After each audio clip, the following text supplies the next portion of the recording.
Bro bro bro எப்பா கூப்பிடாதப்பா. வண்டியில போற ஒரு செயினை விட்டு போறாங்க. என்னப்பா பொழைக்க தெரியாத பையனா இருக்கு அந்த காலத்துல.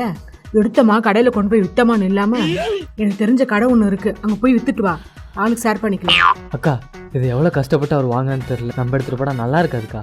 ப்ரோ ப்ரோ இது வழியா வந்தேன் ப்ரோ, செயினை காணும் ப்ரோ. என்ன ப்ரோ ஒரு அசால்ட்டா சொல்ற? எவ்வளவு சவரனு? ப்ரோ 5 இருக்கும் ப்ரோ. சவரன்ல இந்த காலத்துல என்ன விலை விற்கிது, அசால்ட்டா சொல்றீங்க. சரிக்கா அப்படியே தேடு. ஏதோ தேடுறேன் ப்ரோ. அக்கா அங்கிட்டு பாருக்கா. போயிட்டானா? இல்ல வேலைப்பா, நீ வேற சொல்லிருவியோ கொடுத்துருவியோ நான் நினைச்சிட்டேன். நானும் யோசிச்சு பார்த்தேன், நீ சொல்றது கரெக்டா தான் இருந்துச்சா. சரிப்பா நேரம் ஆயிடுச்சு, நம்ம போய் கடையில வித்துட்டு ஷேர் பண்ணிக்கலாம். அக்கா இல்லக்கா நான் முக்கியமான வேலை இருக்கு. அம்மா நீ எத்தனை சவரன் கழுத்துல போட்டிருக்க? 2 பவுனு. சரி ஒன்று பண்ணுவோம், நீ 5 சவரன் கையில வச்சுக்கோங்க, அந்த 2 எனக்கு தாங்க. அப்படியா? சரிக்கா நான் வரட்டா. எப்படியோ கவரிங் செயின் கொடுத்து நெய் செயின் அடிச்சாச்சுரா. போட்டுக்க. வண்டியை பக்கத்திரியா கொடு.